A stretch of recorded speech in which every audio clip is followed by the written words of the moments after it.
Ven Espíritu Santo, inflama nuestros corazones en las ansias redentoras del corazón de Cristo, para que ofrezcamos de veras nuestras personas y obras en unión con Él por la redención del mundo.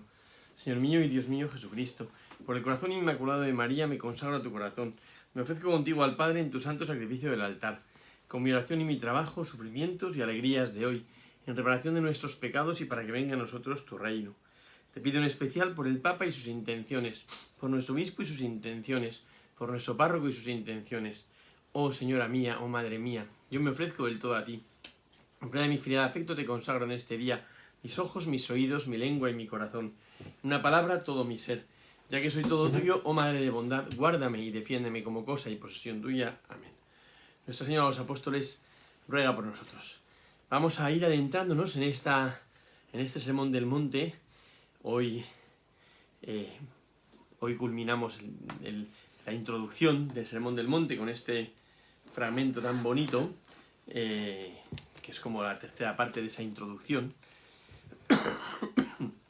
y que yo creo que tiene mucho sentido. A veces da la sensación que es como un texto que se pone ahí, que un poco como sin saber muy bien perdón, su sentido, pero lo tiene y mucho, ¿no? Dice en el Evangelio de San Mateo, dice: no penséis que he venido a abolir la ley y los profetas. No he venido a abolir, sino a dar cumplimiento. Sí, os lo aseguro, el cielo y la tierra pasarán antes que pase una iota o una tilde de la ley, sin que todo suceda. Por tanto, el que traspase uno de estos mandamientos más pequeños y así lo enseñe a los hombres, será el más pequeño en el reino de los cielos. En cambio, el que los observe y los enseñe, ese será grande en el reino de los cielos. Parece que es bien bonito este evangelio como de culminación, que viene a mostrar que lo que trae Jesús no es pues una enseñanza piadosa, bonita y ya está, ¿no? Sino que viene a dar el corazón de la ley, ¿no? Viene a darnos algo que constituye el centro de la ley, la esencia de la ley, el corazón de la ley. Yo creo que eso es bien bonito, ¿no? Porque no es como una palabra piadosa, ¿no? Sino que la ley, que era el camino que Dios había marcado para el pueblo para que alcanzasen la vida eterna, se convierte en un camino realizable. ¿Por qué? Porque Cristo nos da el corazón con el que cumplir la ley, el corazón con el que vivir esa ley, ¿no? Y ese corazón es el corazón del Nuevo Testamento, evidentemente, ¿no? Dice: no penséis que he venido a abolir la ley y los profetas. A veces nosotros, cuando planteamos algo de lo que trae Jesucristo, caemos un poco sin llegar a ello, evidentemente, ¿no?, en una herejía que fue condenada por la Iglesia, que era el marcionismo. Marción del Ponto, los marcionitas, fue un personaje que decía pues que el Dios del Antiguo Testamento era un Dios parecido al Demiurgo de Platón, y que por tanto no se parecía al Padre de nuestro Señor Jesucristo, y que había un salto sustancial, que una cosa era el Dios del Antiguo Testamento y otra cosa el Dios del Nuevo Testamento. Y entonces parecía que Jesús, que había venido al mundo, anulaba todo lo anterior. Hay mucha gente que le pasa esto, porque sin llegar a formularlo, quizá porque no tienen esa agudeza de Marción del Ponto, sin llegar a formularlo, pero sí que dicen: bueno, yo el Antiguo Testamento me parece un poco rayada, un poco difícil y ya está, ¿no? Y mucha gente parece como que porque ha venido Jesucristo ya el Antiguo Testamento es historia pasada, ¿no? Pero no es así. O sea, el Antiguo Testamento prepara el Nuevo Testamento, y de hecho, por lo menos esa es mi experiencia, el haber estudiado el Antiguo Testamento te da una profundidad de conocimiento y de entendimiento del Nuevo Testamento que no tendrías si no, ¿no? Hay un montón de cosas que no entenderías si no sabes el Antiguo Testamento. Y el Antiguo Testamento, además, muestra a uno lo que ha sido la pedagogía divina, una pedagogía tan preciosa, tan exquisita, tan respetuosa con el caminar del hombre, que luego es lo que nosotros hacemos, porque cuando uno tiene un hijo, se adapta al modo de entender del hijo y va como caminando con él para poder formarlo, para poder llevarlo hacia una plenitud, ¿verdad? Pero al principio se pone a su altura y parece que habla como si fuese un niño pequeño, ¿no? Entonces yo creo que es bonito ver cómo el Señor se adapta al modo de entender del hombre, pero cada paso que se da en la revelación no anula el anterior, sino que lo integra. Y eso tendría que ser también en nuestra vida. A veces nosotros somos de vaivenes, ¿no? Ahora hago esto, ahora cierro este capítulo y voy a este otro, cierro este capítulo y me voy al otro. Somos de vaivenes. Y yo creo que esto no puede ser así. Cuando uno da un paso, siempre tiene que ser por plenitud de vivencia del paso anterior. Y el paso anterior queda integrado en el paso posterior que uno da. O sea, de tal manera que nuestra vida es como un edificio, como algo que se va construyendo. No vamos a empujones, no vamos a saltos, cortando con lo anterior, no. Por eso Jesús dice, no he venido a abolir la ley. Muchos planteaban, que viene un mensaje nuevo, se carga todo lo anterior. No, no he venido a abolir la ley y los profetas, sino a dar plenitud. De hecho, cuando sea aquel acontecimiento impresionante en el monte Tabor, aparecerán Moisés y Elías representando a la ley y los profetas que hablan de él y de su muerte que iba a tener lugar en Jerusalén. Y es que el Antiguo Testamento prepara la revelación del Nuevo Testamento y el Nuevo Testamento da sentido y plenitud y muestra en profundidad su sentido del Antiguo Testamento. Entonces, yo creo que no podemos hacer como un salto. No penséis que he venido a abolir la ley y los profetas, como si ya no valiesen. Oye, los 10 mandamientos siguen siendo válidos. Toda la doctrina de los profetas sigue siendo válida. Hombre, habrá alguna doctrina que se habrá matizado, que se habrá perfilado, ¿no? Pero, o sea, la revelación no se carga a lo anterior. Pero entonces Jesús va a decir, se os dijo ojo por ojo, diente por diente, pero yo os digo, que no es que ahora ya no valga eso, sino que eso valió como un freno a la locura desenfrenada de la ansia de venganza del hombre, y ahora yo os voy a decir cómo se lleva eso a plenitud, ¿vale?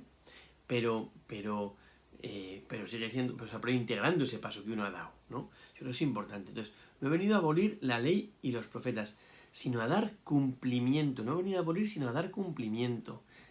Esta palabra, cumplimiento, es una palabra que es clave a lo largo de el Evangelio, y especialmente en lo que se llaman los Evangelios de la infancia. ¿Por qué? Porque se va viendo cómo Jesús es la plenitud de lo antiguo. Es la plenitud del que acaba todo en todos, como dice también la palabra de Dios. Entonces, no he venido a abolir, sino a dar cumplimiento. Abolir significa ya no vale. Dar cumplimiento significa llevarlo hasta el extremo, ese camino hasta el extremo, ¿no? Entonces, el camino de la revelación es un camino en el que Dios se ha ido acercando al hombre, pero no ha querido espantar al hombre. Entonces se ha tenido que adaptar al modo de entender.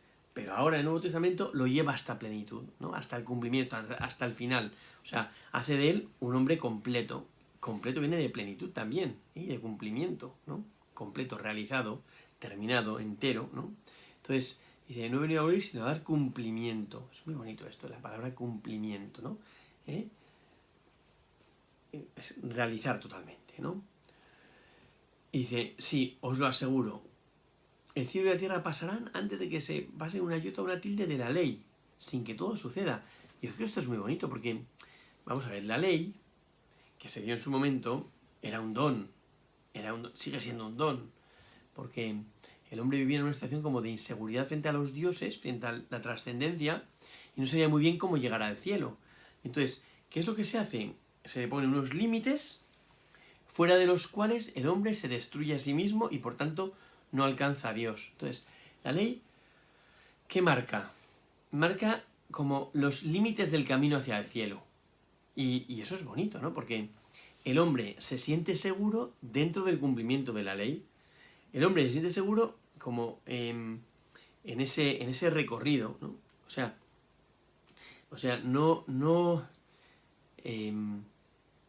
ya no está como en una incertidumbre total frente al cielo, sino que sabe qué es lo que le une al cielo y qué es lo que le aparta del cielo. Si el hombre mata, se destruye y rompe su relación con Dios. Si el hombre roba, rompe su relación con Dios. Si el hombre miente, rompe su relación con Dios, ¿no? O sea, se sale de la relación con Dios. Si el hombre no miente, no roba y no mata, está en el camino. Está en el camino.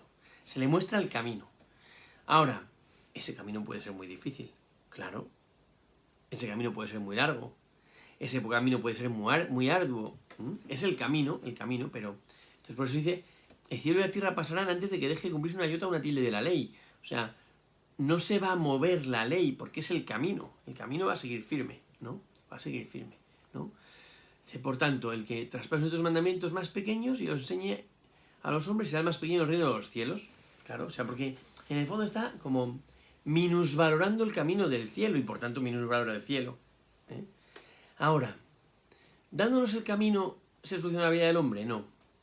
Es más, la ley que está en el Antiguo Testamento deja al hombre en una situación de fragilidad y de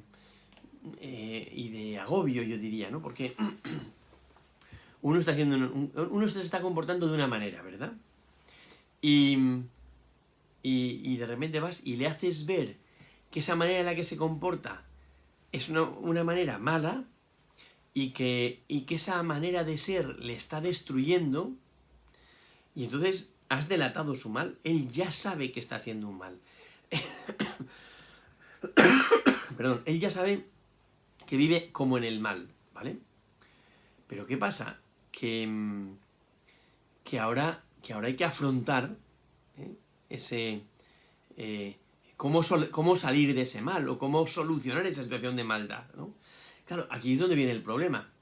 Si tú delatas su mal y se lo dices y le denuncias, pero no le das una solución, lo que haces es introducirlo en un camino de desesperanza, de confusión, de oscuridad, de culpabilidad, porque vivirá como siempre sabiendo que lo está haciendo mal, pero no tengo una solución.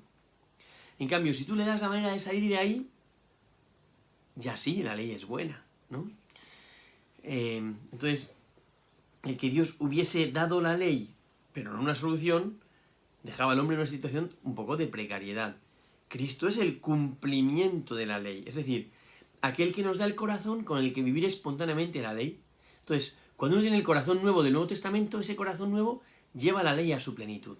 Esto es llevar la ley a plenitud. Esto es venir a no abolir los profetas y la ley, sino a dar su plenitud, ¿no? Cristo nos da el corazón nuevo con el que se vive la ley. Y se vive la ley casi sin darse cuenta. Porque cuando uno tiene el corazón de Jesús, toda la ley, iba a decir es superflua. No es superflua, nunca será superflua. Pero es innecesaria. Porque el que tiene un corazón de hijo, no hace falta que le pongas unas leyes para que viva como un hijo, ¿no? De hecho, a mí me preocupa porque cuando nos aferramos insistentemente a la ley y parece que la seguridad la ponemos en el cumplimiento de la ley, es porque falta la vida, es porque falta el corazón.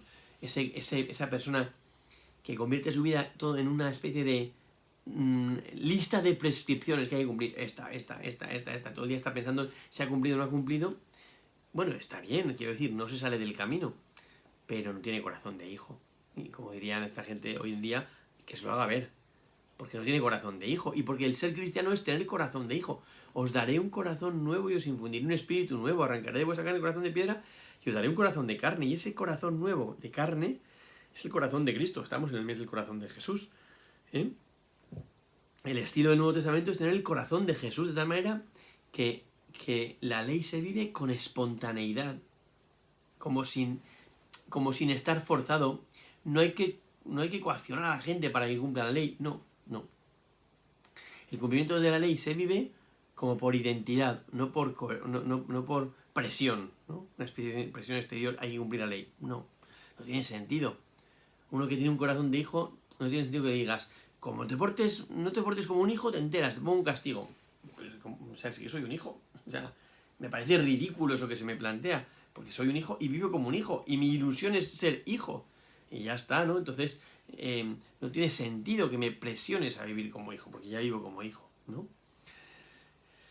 Dice, entonces, el que se salte uno de estos preceptos, aunque sea el más pequeño, será el menos importante en el reino de los cielos. ¿Por qué? Porque en el fondo, cuando te los saltas, estás diciendo, no me interesa. Y el camino del cielo siempre nos interesa, porque es el camino de la vida eterna, ¿eh? En cambio, el que los observe y los enseñe será grande en el reino de los cielos. Claro, tú enseñas ese camino con el corazón de hijo. Y entonces, el tener ese corazón de hijo te lleva a vivir con espontaneidad ese camino, a gozar ese camino y no a enseñarlo como una doctrina externa a ti, como el que se vuelve un comercial de vida eterna. Entonces, como que trata de vender la moto. No. Es que espontáneamente uno lo vive y se convierte no en comercial, sino en testigo. Y mi vida se convierte en testimonio. Entonces, Jesús, después de hacer esta introducción donde mostraba el corazón nuevo, que es la luz del mundo y la sal de la tierra, y cómo ese corazón nuevo va a ser el cumplimiento de la ley, ahora sí, una vez que termina la introducción del Sermón del Monte, va a entrar en todo lo que es la dinámica del Sermón del Monte, de la justicia antigua, la justicia de los fariseos y la justicia del Nuevo Testamento y vuestra justicia, ¿no? Entonces, va a mostrar cómo se vive con ese corazón nuevo. Va a mostrar cuál es el cumplimiento de la ley.